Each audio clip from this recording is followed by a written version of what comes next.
Hello everyone. So friends, welcome to our daily live current affair show, जहां पर हम इसी तरीके से हर रोज आपके साथ लाइव जुड़ते हैं मंडे टू सैटरडे, ताकि जितने भी इंपॉर्टेंट न्यूज़ और अपडेट्स हैं उन्हें हम आपके साथ कवर कर पाएं डिटेल में, सो दैट कि अगर आप कोई भी कम्पिटिटिव एग्जाम की अगर प्रिपरेशन कर रहे हैं और आने वाले दिनों में देने वाले हैं, चाहे मैं बात करूं बैंकिंग, एसएससी, रेलवे या जो स्टेट लेवल के भी हमारे एग्जाम्स होते हैं जिसमें आपको करंट अफेयर से रिलेटेड क्वेश्चन पूछे जाते हैं जनरल अवेयरनेस के सेगमेंट में, या इसके अलावा इंटरव्यू में भी आपने देखा होगा कि कई बार आपसे लेटेस्ट न्यूज़ में से जो है क्वेश्चन जो है पूछ लिए जाते हैं, तो वहां पे आपको हेल्प मिले, आपको पता होना चाहिए कि हमारे आसपास जो है क्या चीजें चल रही हैं। तो इसलिए हमारा ये इनिशिएटिव है छोटा सा, ठीक है, और मैं चाहता हूँ कि आप इसे सपोर्ट करें। सिंपली हमारे इस यूट्यूब चैनल को सब्सक्राइब करके नोटिफिकेशन बेल को भी दबा दें, और इसके अलावा भी आपको क्वांट, रीजनिंग और इंग्लिश सब्जेक्ट से रिलेटेड वीडियोस लगातार बेसिस पर इस प्लेटफॉर्म पर मिलती रहती है, तो अगर आप सब्सक्राइब कर लेंगे तो उसका आपको अपडेट भी मिलता रहेगा। तो चलिए स्टार्ट करते हैं आज का सेशन, और आप इंपॉर्टेंट की पॉइंट्स को नोट डाउन करते चलें।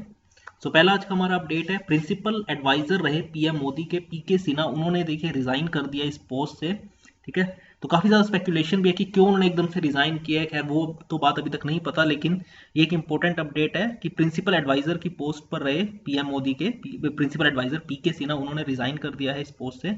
सबसे पहले देखिए, इससे पहले ये कैबिनेट सेक्रेटरी भी थे, उसके बाद इन्हें इस पोस्ट पर अपॉइंट किया गया था प्रिंसिपल एडवाइजर की पोस्ट पे टू पीएम मोदी, उन्होंने रिजाइन कर दिया है। He was appointed in the PMO यानी प्राइम मिनिस्टर ऑफिस, पहले इन्हें ऑफिसर ऑन स्पेशल ड्यूटी के लिए कुछ टाइम की पोस्ट पे कुछ टाइम के लिए अपॉइंट किया गया था, उसके बाद इन्हें प्रिंसिपल एडवाइजर, जो कि एक स्पेशली क्रिएटेड पोजीशन है, इससे पहले नहीं इस पोजीशन पे किसी को अपॉइंट किया जाता था, तो इसके पे इन्हें सितंबर 2019 पे अपॉइंट किया गया था। ये 1977 बैच के आईएएस ऑफिसर रहे हैं, ठीक है। उनका जो मेन मतलब काम था पीएमओ में, वो बेसिकली था ही used to cover policy matters of all the ministries and departments, और इसके अलावा ये जितने भी इंपॉर्टेंट प्रोजेक्ट्स और प्रोग्राम्स चल रहे हैं उनको भी ये मॉनिटर करते थे, ठीक है। इससे पहले ये सेक्रेटरी भी रहे हैं मिनिस्ट्री ऑफ पावर के अंदर इन द गवर्नमेंट, और कैबिनेट सेक्रेटरी की पोस्ट पे 4 साल फ्रॉम 2015, तो 2015 से लेकर 2019 तक ये सेक्रेटरी थे मिनिस्ट्री ऑफ पावर में।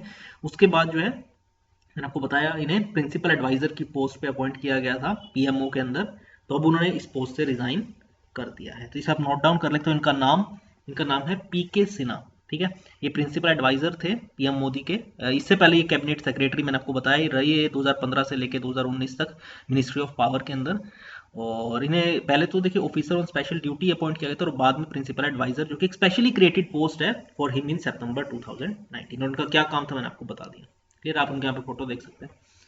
आगे अगर बात करें तो पार्लियामेंट ने एक इंपॉर्टेंट बिल पास किया है, दोनों ही लोकसभा और राज्यसभा ने, वो है medical termination of pregnancy amendment bill 2020। इससे पहले का जो देखिए बिल अभी तक चला आ रहा था वो 1971 में जो पास किया गया था, उसमें अमेंडमेंट किए गए, और क्या अमेंडमेंट किए गए वो मैं आपको बता देता हूँ। The medical termination of pregnancy amendment bill 2020 seeks to amend, एक तो देखिए 1971 का जो ये पहले वाला बिल चल रहा था उसको अमेंड करते हुए जो अपर लिमिट थी लीगल एबॉर्शन की, जो पहले 20 वीक्स हुआ करती थी, उसे बढ़ा के कुछ स्पेशल केसेस में इसे 24 वीक्स कर दिया गया for special categories of women such as vulnerable women including survivors of rape, victim of incest and others such as differently abled women and minors, ठीक है।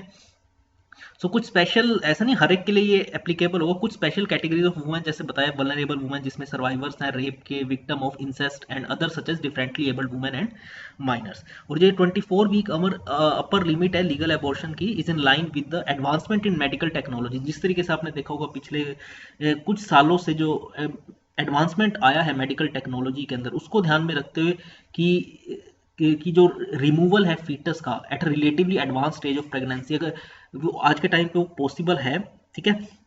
काफ़ी मतलब जैसे 24 वीक की लिमिट में भी आजकल इतनी टेक्नोलॉजी आई हुई है एडवांस, जिससे इसे 24 वीक तक अपर लिमिट को बढ़ाया गया है, ठीक है। लेकिन इस मैंने को बताया स्पेशल केसेस में हर एक के लिए एप्लीकेबल नहीं है, ठीक है। कुछ स्पेशल कैटेगरीज की वुमेन के लिए एप्लीकेबल रहेगा, जिसकी लिमिट 20 वीक से बढ़ा के उनके लिए 24 वीक्स कर दी गई है। और ये मैंने आपको बताया क्योंकि आज के टाइम पे, क्योंकि लास्ट बिल जब ये अभी तक चला रहा था वो 1971 का था, और उस टाइम की टेक्नोलॉजी और आज की टेक्नोलॉजी में आपको पता है बहुत ज़्यादा फर्क है, तो इसलिए उसी को ध्यान में रखते हुए इस लिमिट को 4 वीक और बढ़ाया गया है, ठीक है। आगे बात करते हैं, तंजानिया के जो प्रेसिडेंट थे जोहन मैगुफली सॉरी, उनकी देखिए अनफॉर्चुनेटली डेथ हो गई है फॉलोइंग हार्ट एलिमेंट, तो हार्ट डिसीज की वजह से उनकी डेथ हो गई है। ये तंजानिया के प्रेसिडेंट थे जोहन मैगुफुली, ठीक है। इनकी प्रोनाउंसिएशन अगर थोड़ी गलत हो तो सॉरी, लेकिन जो भी है इनकी हॉस्पिटल में दर्र सलाम जो वहाँ की एक सिटी है वहाँ पे ही वॉज 61 ईयर्स की एज में उनकी डेथ हो गई, और इसकी जो इन्फॉर्मेशन है, जो वहाँ की वाइस प्रेसिडेंट है समिया सुलूहू हुसैन, उन्होंने दी टेलीवाइज एड्रेस के दौरान। जो प्रेसिडेंट है वहाँ के, he died of heart element that he has battled for over 10 years. तो लगातार उन्होंने बताया कि लगातार 10 साल से ये इस डिसीज से सफ़र कर रहे थे और उनकी अब डेथ हो गई है।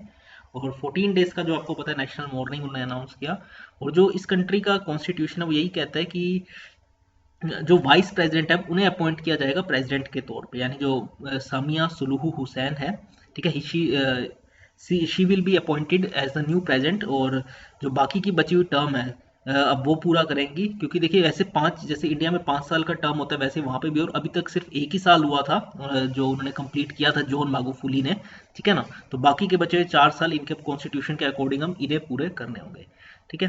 बट अभी तक देखिए ऐसा 100% श्योर नहीं है कि यही बने अगली प्रेसिडेंट। अगर वैसे कॉन्स्टिट्यूशन तो यही कहता है वहाँ का, और अभी तक कोई ऐसा स्वीयरिंग डेट तो अनाउंस नहीं की गई। बट अगर ये अपॉइंट की जाती है, अगर ये अगली प्रेसिडेंट बनती है, तो वो तंजानिया की पहली फीमेल प्रेसिडेंट होंगी, ठीक है। इनकी डेथ हुई है, इनका नाम है जॉन मैगुफुली, ठीक है। तंजानिया के प्रेसिडेंट थे, 10 साल से उन्होंने बताया कि ये हार्ट डिसीज से सफर कर रहे थे और उनकी अब डेथ हो गई at the age of 61। Next अगर बात करें तो इटली ने जो है इंटरनेशनल सोलर अलायंस को ज्वाइन कर लिया है under the amended ISA framework agreement. ISA क्या है आपको पता ही है, इंटरनेशनल सोलर अलायंस, जिसमें बहुत सारी कंट्रीज इसका मेंबर हैं। तो इटली ने भी अब इसको ज्वाइन कर लिया है। और जो अमेंडमेंट्स इसके अंदर किए गए थे इस फ्रेमवर्क एग्रीमेंट, वो इसीलिए किए गए थे ताकि जो इसकी मेंबरशिप है वो सभी मेंबर स्टेट्स जो है यूनाइटेड नेशंस के जितने भी मेंबर स्टेट्स हैं उनके लिए ओपन कर दी जाए। और अब इटली भी अब इसका मेंबर बन चुका है, उन्होंने इसको साइन कर लिया है। इस फ्रेमवर्क एग्रीमेंट को साइन किया इटली के जो एम्बेसडर है विसेंजो डी लूसा, जो भी इनकी थोड़ी प्रोनाउंसिएशन में को आप देख लीजिएगा, विंसेंजो डी लूसा जो है, जो इटली के एम्बेसडर है, उन्होंने इस फ्रेमवर्क एग्रीमेंट को साइन किया। और इसको देखिए इंटरनेशनल सोलर अलायंस को कब लॉन्च किया गया था, इसको इसे जॉइंटली लॉन्च किया था इंडिया के प्राइम मिनिस्टर और फ्रेंच के president during the 2015 United Nations climate change conference, जिसे हम COP21 भी कहा गया था, पेरिस के अंदर।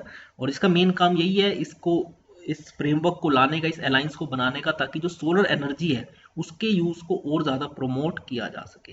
जैसे मैंने बताया, it aims to contribute to the implementation of the Paris climate agreement through rapid and massive development of solar energy. तो सोलर एनर्जी को बड़े लेवल पर प्रमोट करने के लिए इस इंटरनेशनल सोलर अलायंस को बनाया गया था, ठीक है।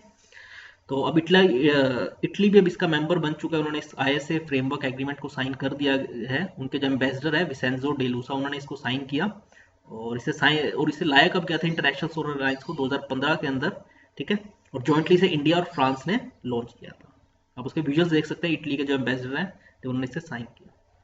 और आखिरी आज का हमारा अपडेट है, ISSF शूटिंग वर्ल्ड कप 2021 जो है वो आज से स्टार्ट हो रहा है।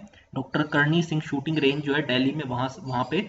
और ये आज से लेके, यानी 18 मार्च से लेके ये 29 मार्च तक चलेगा। ये इंटरनेशनल शूटिंग स्पोर्ट्स फेडरेशन का ये वर्ल्ड कप 2021, ठीक है। और इसमें more than 300 shooter from as many as 43 countries are expected to participate, ठीक है, in the season's first world cup being held in all 3 discipline, चाहे वो शॉटगन हो, राइफल और पिस्टल, जो 3 इसमें मेन रेंज वो आती हैं डिसिप्लिन, उसके अंदर ही ये होगा।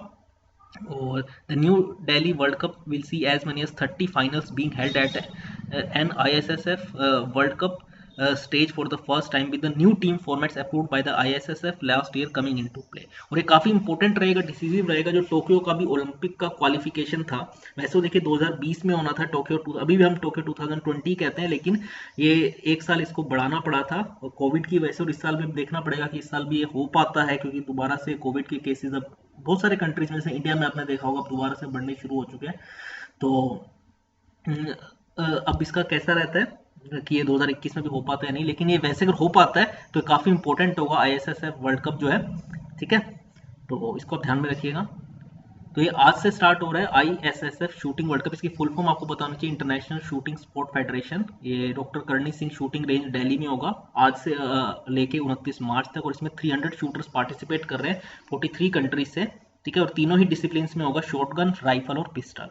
और मैंने आपको बताया टोक्यो के क्वालिफिकेशन, ओलंपिक्स क्वालिफिकेशन के लिए काफी इंपॉर्टेंट है, इसी के अकॉर्डिंग जो रैंकिंग बनेगी, ठीक है ना। तो और जो भी इसका अपडेट, भारत कितने इसमें से मेडल्स जीता, वो आपको आगे बताऊंगा जरूर, क्लियर है।